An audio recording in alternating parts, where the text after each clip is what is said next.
Olá, meu nome é Beatriz Militão. Eu ajudo mulheres empreendedoras a terem um negócio organizado, bem estruturado, de uma forma simples e descomplicada. E eu defini aqui 5 pontos essenciais para que a gente possa conversar sobre o processo de atendimento ao cliente. No passo 5, nós temos o encerramento. Nós temos o famoso pós-venda, ou a melhoria contínua também, como a gente pode chamar. E por que isso é importante? E eu faço questão de falar isso para vocês e trazer, porque eu percebo às vezes as pessoas com uma carinha meio assim, será? Para que mesmo fazer isso? É importante? Talvez a gente também tenha essa percepção porque a gente não quer fazer isso no final dos serviços, né? A gente não quer avaliar, mas a gente precisa fazer isso no nosso negócio. É extremamente importante avaliar, buscar as informações certas para que a gente possa melhorar. Então, saiba que tão importante quanto começar bem é terminar bem.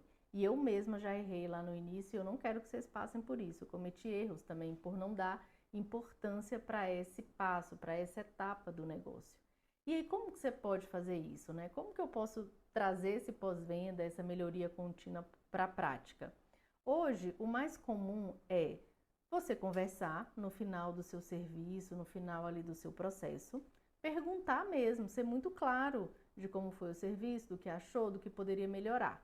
Isso é básico, assim, é prático. Só que a gente precisa entender que nem todo mundo se sente à vontade de falar pra gente como foi a experiência, né? Mesmo que ela tenha sido positiva, às vezes a pessoa só fala, foi legal, mas ela não quer alongar muito ali e não vai falar muito mais do que o óbvio. Então, uma outra opção que eu costumo sugerir e acho muito válida é o formulário. O formulário é prático, é rápido e nele você pode fazer algumas perguntas.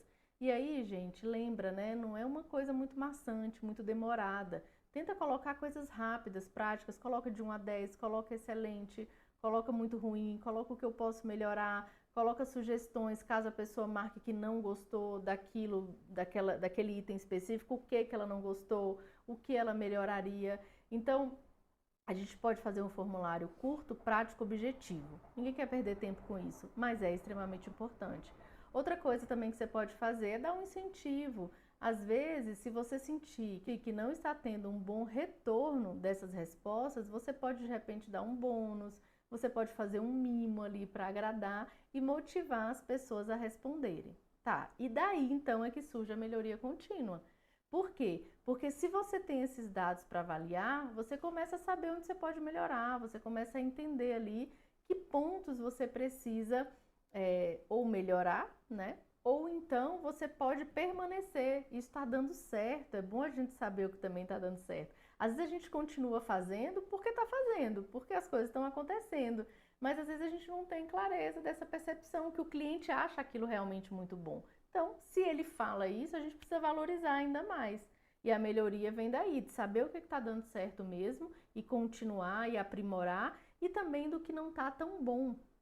Outra coisa importante que a gente pode ter nesse processo aí de análise, de avaliação, de melhoria dos nossos serviços, é a criação de novos produtos. Sim, gente. Essa avaliação ela é extremamente importante para a gente até criar produtos novos. Muitas vezes, de uma avaliação, por exemplo, você pode começar a entender que ali tem uma demanda escondida. Você pode fazer uma pergunta a mais ali no final, ou você pode entender, a partir das perguntas que você fizer, o que mais você pode fazer de serviço para esse cliente. Aconteceu comigo uma coisa muito interessante em relação à pós-venda, né? A essa avaliação, com uma cliente, inclusive, super descrente, porque ela foi uma dessas que eu lembrei agora, que fez tipo caras e bocas, sabe? Tipo, ah não, né, não vou fazer isso, não preciso fazer isso, eu não gosto de fazer e acho que não tem a menor necessidade, é serviço, gente, gostou, não gostou, enfim, não quero fazer. Mas, como fazia parte de todo o processo, e claro, eu conversei com ela, eu expliquei a importância, eu dei vários exemplos, eu falei dos meus próprios exemplos, então ela acabou topando aí da gente fazer. Enquanto a gente estava fazendo, né, o nosso processo de mentoria, ela teve a finalização de 3 atendimentos, de 3 serviços ali que ela estava fazendo no momento. E aí ela topou, vamos testar? Vamos ver como é que é na prática, se funciona? Vamos lá, vai ver que não é nada demais. Ajudei ela a construir o formulário, a gente tentou fazer as perguntas certas ali, já que era a primeira vez que estava fazendo, a gente não tinha certeza. Mas a gente tentou fazer as perguntas certas, objetivas, óbvias, que tinha a ver com o serviço, para que ela pudesse aplicar. E qual não foi a nossa surpresa, né? Que é exatamente o que eu falei aqui antes. Qual não foi a nossa surpresa descobrir que tinha realmente uma demanda escondida ali? A partir daquelas avaliações, quando a gente foi fazer a leitura, a gente percebeu que o tipo de trabalho que ela fazia, no final, tinha uma oportunidade ali, né? Que inclusive era trabalhar com organização de estudos para as pessoas que ela atendia. Então a gente percebeu que ela então resolvia uma dor, né? Ela resolvia um problema do cliente, que eram clientes, na verdade, para ser bem específico, eram crianças com TDAH, e que, apesar de ter trabalhado as dificuldades ou de aprendizagem, de atenção, ela também fazia estimulação cognitiva, sempre tinha uma questão com os estudos, que é uma coisa muito comum com crianças com TDAH.